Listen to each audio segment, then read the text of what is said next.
So you might be thinking about buying a Tesla, or you just ordered one. These 7 very important things should be considered before taking delivery and after placing your order. Whether you're getting a Model 3 or any Tesla model, these tips will maximize your Tesla experience. So with that being said, let's get right into it. When I ordered my Model 3, I had an idea of what I needed to do once I clicked that order button and placed my order. But there were a few things I wish I had known prior so that everything went smoothly. This list of 7 things should help you along your journey. Number 1, driving.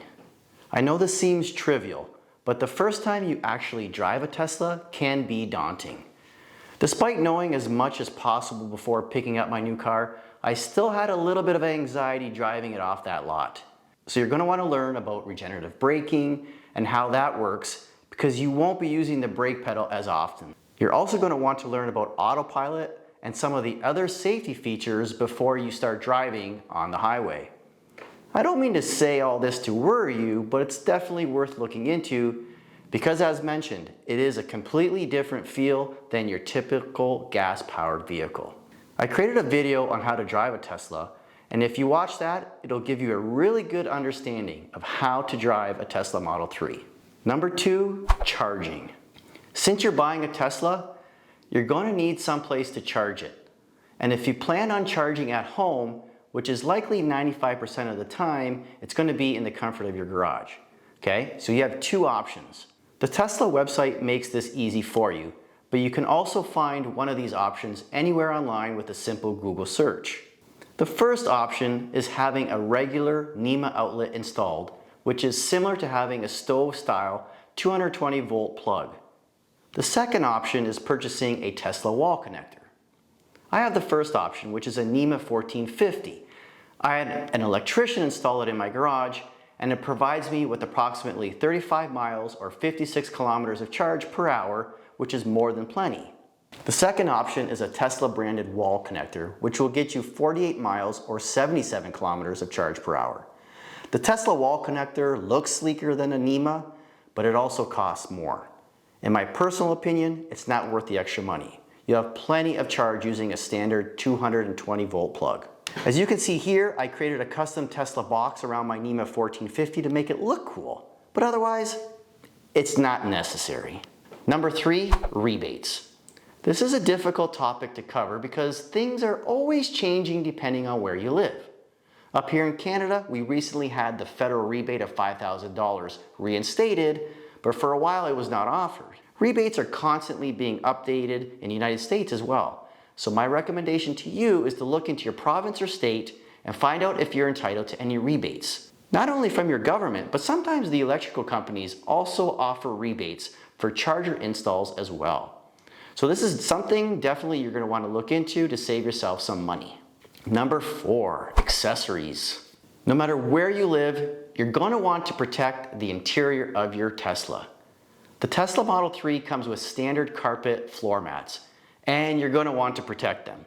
I purchased some floor mats, and I'll put a link in the description below to the ones that I use, but there are several out there on the market that work just as well. As well, you have a beautiful touchscreen that you're going to want to protect. And so I'm going to put a link in the description for that as well, on an incredible screen protector that you can purchase and install, very similar to a cell phone screen protector. And third on the accessory list, and probably most important, would be a paint protection film.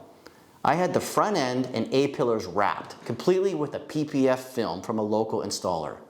As you can see, the Tesla Model 3 does not have a grille, so any bugs or stones that hit the front will cause and can cause some paint damage. So before I went on any significant road trip, I made sure I had the paint protection film installed and a little bit of ceramic coating, but the coating is not really required. Number 5, the Tesla app. If you already ordered your Tesla and you're waiting for delivery, you can install the Tesla app and become familiar with some of its features. One of the best features within the app is the ability to monitor how much electricity is being used to charge your Tesla Model 3. And don't forget that your city likely has an off-peak charging rate that you should be taking advantage of. So, for example, in my province, I pay 8 cents per kilowatt hour after 7 p.m. so I make sure that I schedule any charging after 7 p.m. And then by morning, my car is in essence full for my next day's worth of driving. To give you an idea, last year I drove 14,000 kilometers and spent $187 in electricity. And I'll share the video link here as well to give you a full breakdown of that first year of ownership. Number 6, maintenance expectations. So one of the things you're going to have to get used to is the fact that you will barely have maintenance costs. Since owning my Tesla Model 3 for a year and a half now, I have filled up my wiper fluid and got the tires rotated. That's it. Unlike typical cars, a Tesla has far fewer moving parts, and you don't have to worry about things like oil changes. Now you might be asking, how about brakes and rotors? Well, when you become familiar with one-pedal driving, the regenerative braking system will save you on brake repairs as well.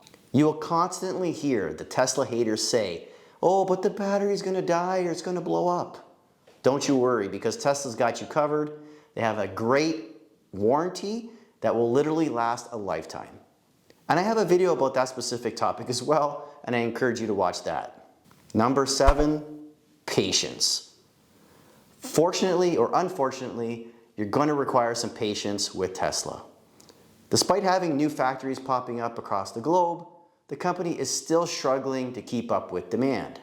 Some owners have waited as long as 3 months for their vehicle, while others as short as 1 week, depending on the configuration.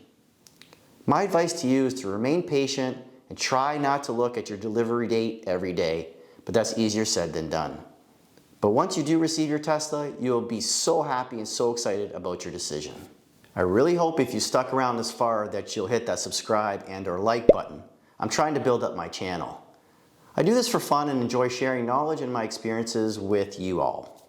Also, if you have any questions, please feel free to leave them in the comment section below. And until next time, enjoy driving your Tesla.